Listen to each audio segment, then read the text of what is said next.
Former prisoners of war are being honored for their service tonight at the Air Force Academy. Nearly 70 years after their release, they've spent the last 2 days touring the academy here in Colorado Springs. KRDO News Channel 13's Greg Miller introduces us to this week's Wear Red Friday Heroes. One ex-POW admits he has all the history he needs. I didn't really look. My head's full of that as it needs to be. That's because he was taken as a prisoner in 1944 after his plane crashed. He was with the French underground forces trying to reach England. It almost worked, but he was soon captured. 4 French homes trying to get me to Paris, because that's the underground. That was the way they got you to Paris, and then from Paris a car was supposed to get you and take you down across the Pyrenees and to get you back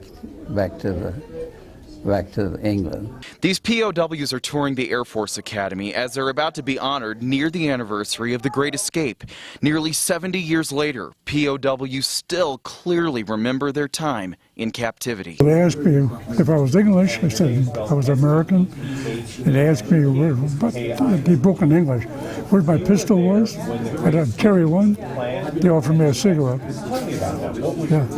And then they blindfolded me because they had to carry me down the side of the mountain because I couldn't walk. They blindfolded me as if I was going to go someplace. Donald Shearer was flying out of Italy in 1944. He was shot down, went over the Adriatic Sea after they were hit, and the crew eventually bailed, but the gunner and pilot were able to bring the plane down. He counts himself as lucky. 2 German soldiers and 4 young boys captured me after 6 hours when I was up in the mountains. They saved my life because I would have bled to death. And a lot of people ask me, why didn't they shoot you? I said, because they were Christian soldiers. They weren't Nazis. Shearer was taken to Stalag Luft 3, southeast of Berlin. It contained a substantial library with schooling facilities which were made available to many of the POWs. They could earn degrees in languages, engineering, or law. Records of that facility are kept here at the U.S. Air Force Academy, giving these POWs a chance to reflect. Well, they did such a nice job looking at this. Oh, yeah. I wish I could stay here for a couple of days and then read the whole thing.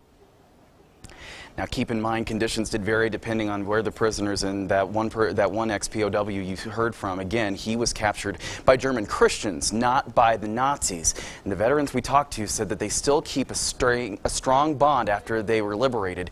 Shearer says on the day of his wedding, the pilot of the plane that went down, the pilot he thought died in that crash, gave him a call and said he wanted to stop by his house to talk. With this week's Wear Red Friday Heroes, I'm Greg Miller, KRDO News Channel 13. Incredible stories there. Thanks, Greg. And those former POWs are attending a dinner tonight with former anchor Tom Brokaw. Brokaw wrote a book about the Great Escape.